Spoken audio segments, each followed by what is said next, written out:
Kumara CS ಅಂತ. ನಾನು ಸಮಾಜ ವಿಜ್ಞಾನ ಶಿಕ್ಷಕನಾಗಿ ಸರ್ಕಾರಿ ಬಾಲಕಿಯರ ಪ್ರೌಢಶಾಲೆ ಕೊರಟಗೆರೆಯಲ್ಲಿ ನಾನು ಸೇವೆ ಸಲ್ಲಿಸುತ್ತಿದ್ದೇನೆ. ಇಂದು ನಮ್ಮ ಪ್ರಥಮ ದರ್ಜೆ ಕಾಲೇಜಿನ ಎಲ್ಲ ಉಪನ್ಯಾಸಕರು ಇತಿಹಾಸಕ್ಕೆ ಸಂಬಂಧಪಟ್ಟಂಥ ವಿಚಾರಗಳ ಬಗ್ಗೆ ಒಂದು ಕಾರ್ಯಾಗಾರವನ್ನು ಏರ್ಪಡಿಸಿದ್ದಾರೆ ಮತ್ತು ಪ್ರದರ್ಶನ ಮಾಡಿದ್ದಾರೆ. ಈಗ ಕಾರ್ಯಕ್ರಮಕ್ಕೆ ನಮ್ಮ ಶಾಲೆಯಿಂದ 350ಕ್ಕೂ ಹೆಚ್ಚು ಮಕ್ಕಳು ಇಲ್ಲಿ ಭಾಗವಹಿಸಿದ್ದಾರೆ. ಮಕ್ಕಳು ಸಹ ತುಂಬ ಕುತೂಹಲದಿಂದ ಬಂದಿದ್ದಾರೆ. ಅದು ನಮ್ಮಲ್ಲಿ ಬೇರೆ ಬೇರೆ ಇತಿಹಾಸ ತಿಳಿದುಕೊಳ್ಳಬಹುದು, ಆದರೆ ನಮ್ಮ ಸ್ಥಳೀಯ ಇತಿಹಾಸವನ್ನು ತಿಳಿದುಕೊಳ್ಳೋಕ್ಕೆ ತುಂಬ ಸಹಾಯಕವಾಗಿದೆ. ಫಾರ್ ಎಕ್ಸಾಂಪಲ್, ನಾವು ನೋಡಿದಂಗೆ ಒಳನಳಿಗೆ ಸಂಬಂಧಪಟ್ಟಂತೆ ಸಂತೆಯಲ್ಲಿ, ಅಂದರೆ ಯಾವಾಗ ಸಂತೆಯಲ್ಲಿ ಸುಂಕವನ್ನು ಮಾಡಬೇಕು ವಸೂಲಿ ಮಾಡ್ತಿದ್ರು ಅನ್ನೋದ್ರ ಬಗ್ಗೆ ವಿಚಾರ ತಿಳ್ಕೊಂಡ್ವಿ.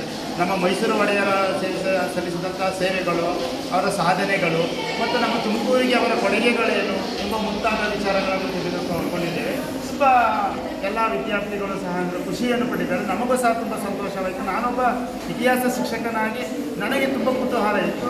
ಆ ಕುತೂಹಲಕ್ಕೆ ನನಗೆ ತುಂಬ ಸಂತೋಷವಾಯಿತು ಎಲ್ಲ ಈ ವಿಚಾರಗಳನ್ನು ನೋಡಿ. Thank you. 350 ಮಕ್ಕಳು ಕರ್ಕೊಂಡು